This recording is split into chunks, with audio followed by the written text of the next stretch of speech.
Welcome to the World United. Today we are going to share some insights on an idea titled today as unthinking.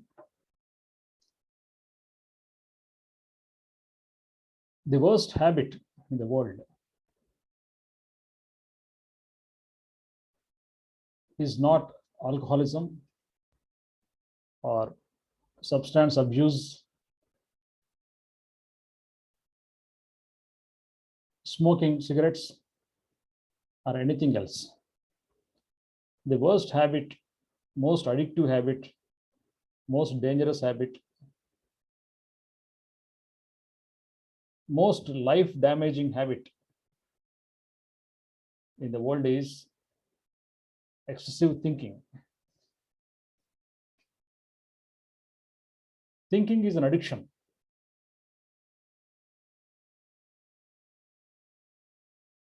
Thinking is a dependence. For everything, human beings think a lot.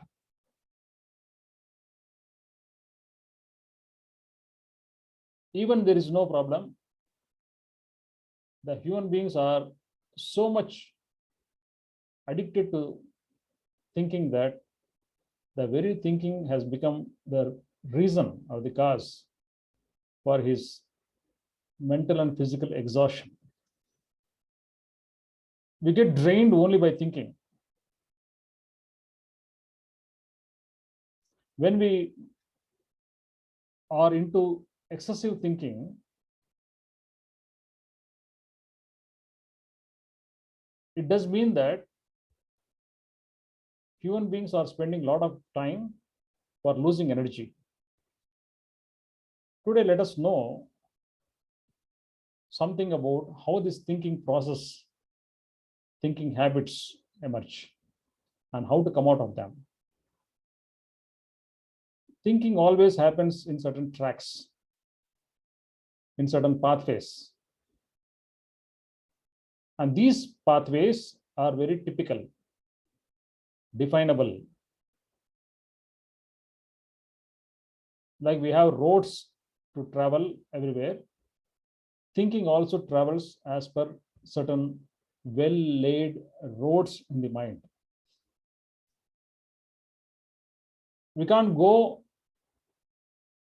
into any space or place without roads, right? Similarly, this thinking makes a way on its own on certain typical pathways. And this typicality of each person's pathways is called as personality, which is always definable and describable. And a human being cannot think in a certain way beyond these known or typicalized or stereotyped pathways. He cannot find or discover a different pathway because he's addicted to certain pathway.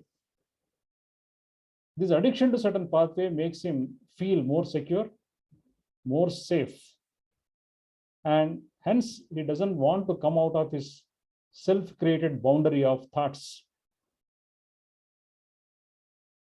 Excessive thinking gives a type of comfort,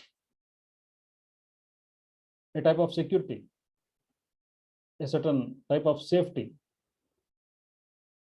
though illusionary in nature, but yet it brings certain level of safety and security.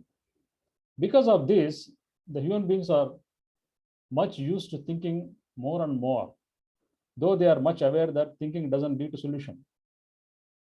What is necessary to arrive at a solution is, today I would like to call it as unthinking.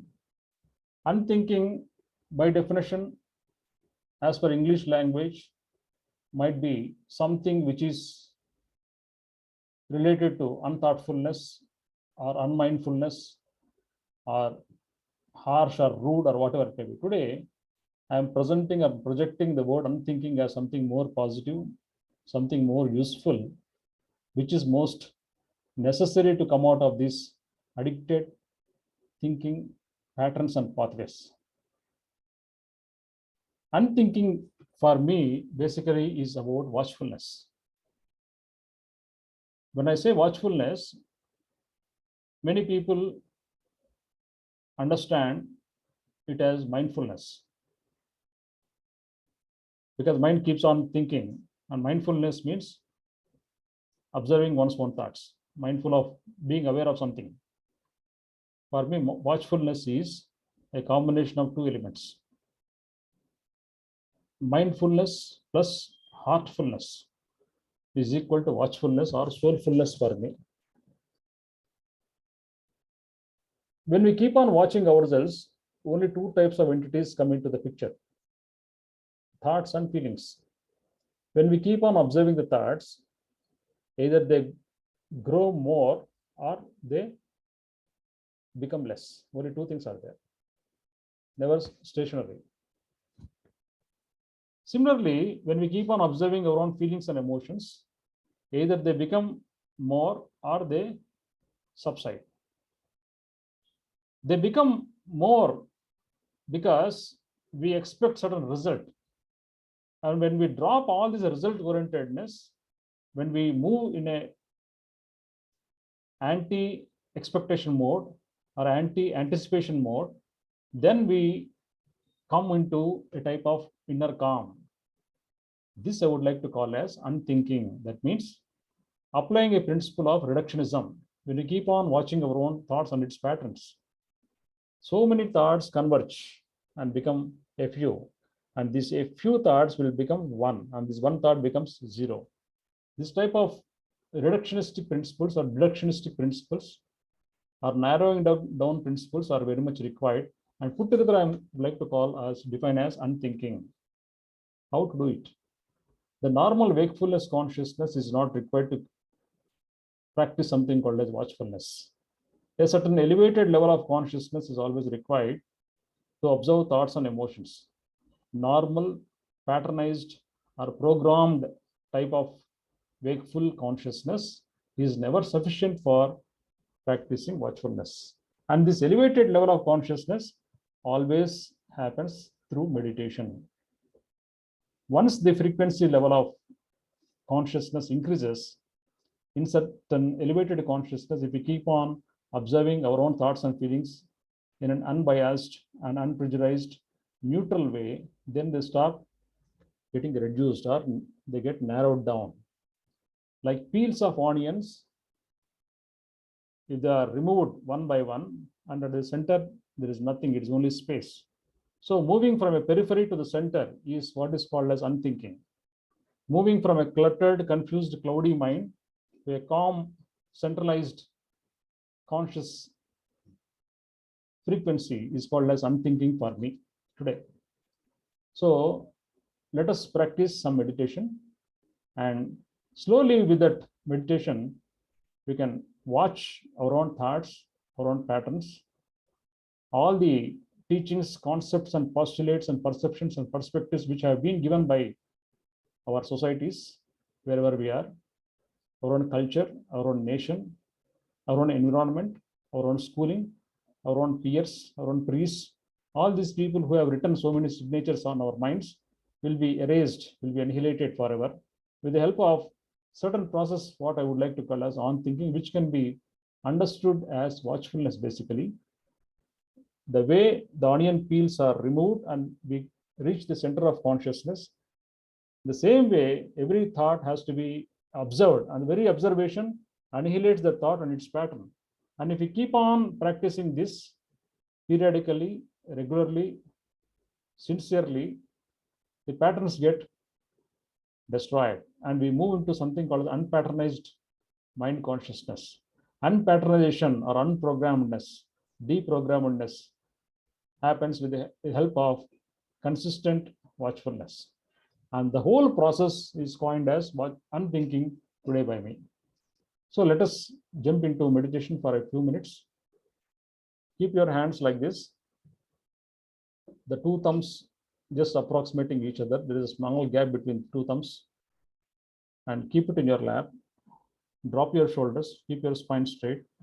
When you are sitting in the chair or sofa, keep your feet on the ground with shoulders The width of the 2 feet should be like the shoulder width, as wide as your shoulders, as your feet should be as wide as that.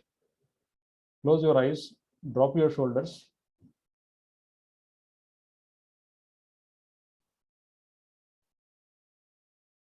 and watch the breath. No expectations, no anticipations. Just make yourself neutral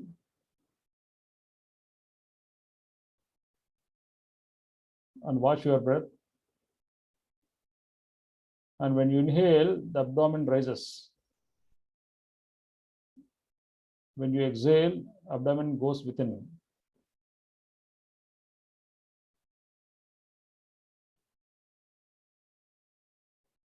When you inhale, abdomen rises. When you exhale, abdomen goes within.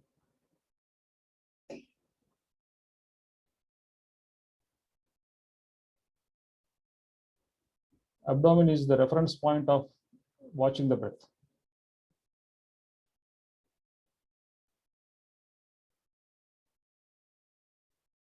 No forceful movement. Passive, relaxed, effortless movement of the abdomen is what is required.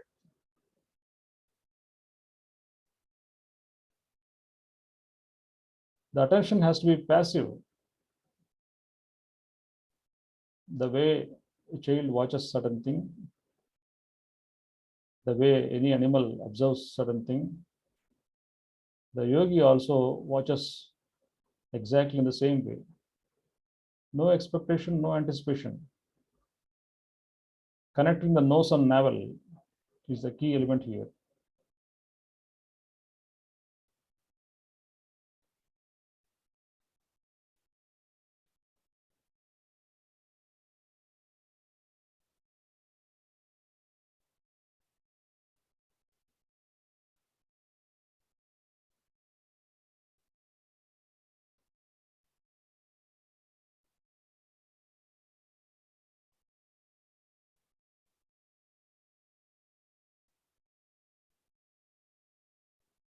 Watching the breath the way it is most important,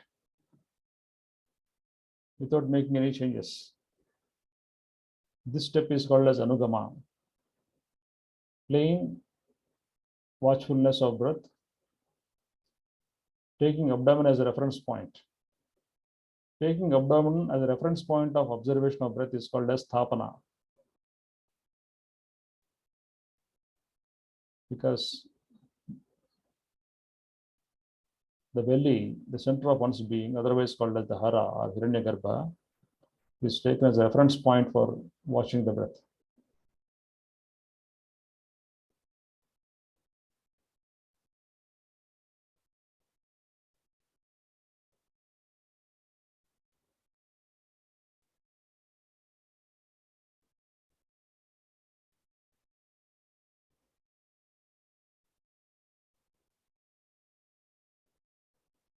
Exhalation is more important than inhalation, because when you exhale all your patterns of mind. You exhale all the fixed programs of your mind.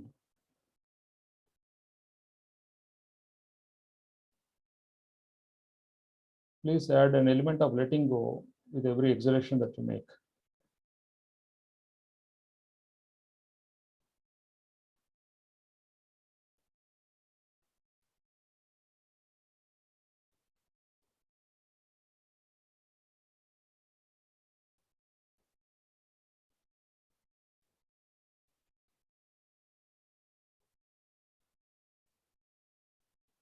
Second half of exhalation is even more important,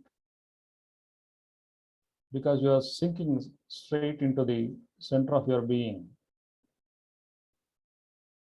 located just below the umbilical point, viscerally. Passive attention on the rise and fall of abdomen is very important. It is a passivity that is very important. No active concentration is required here. Just passive, effortless movement of abdomen with every inhalation and exhalation is very important.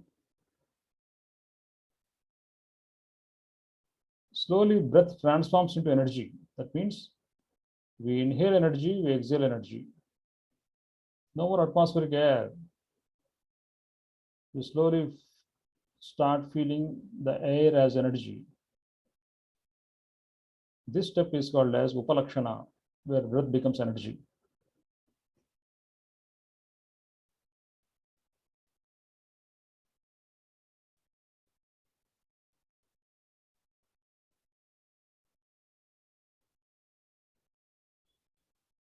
The terminal point of exhalation is most important because that is a moment of nirvana.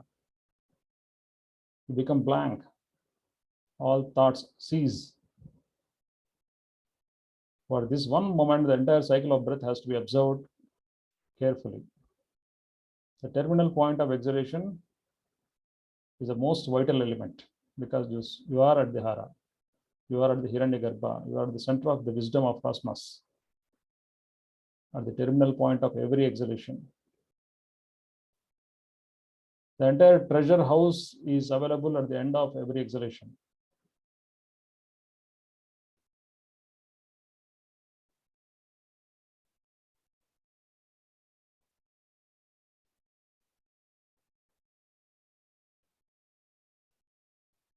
So initially we observe breath as air, movement of air with rise and fall of abdomen. Slowly breath air turns into breath energy, which is called as upalakshana.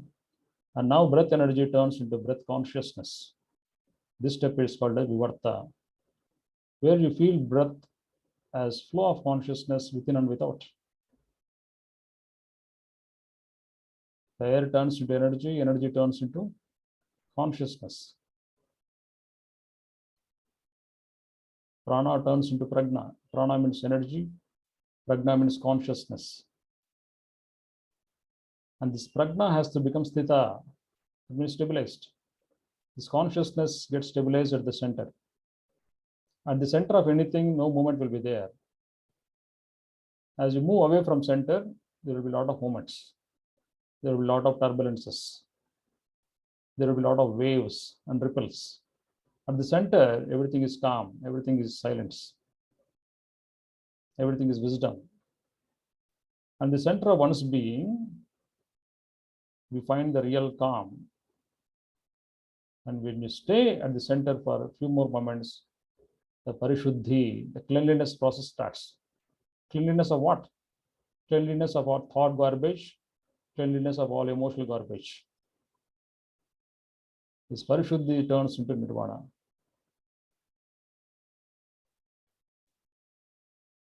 So anugama, unbiased, unprejudiced observation of breath, with sthapana, making abdomen as a reference point of watching the breath.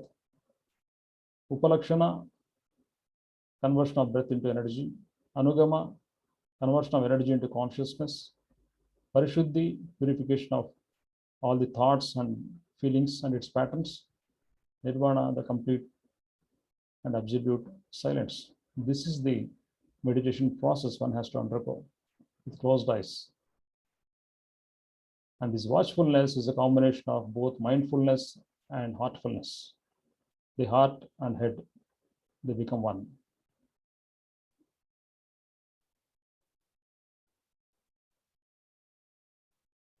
So unthinking today has to be understood as emptying your mind, emptying your thoughts, emptying your feelings and emotions, emptying whatever psycho-emotional garbage that you have been holding for many years and many incarnations.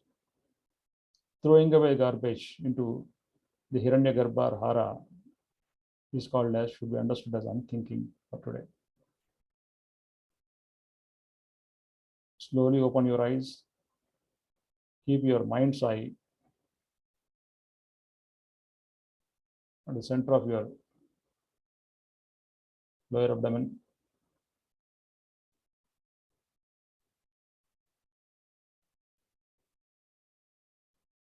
Thank you very much.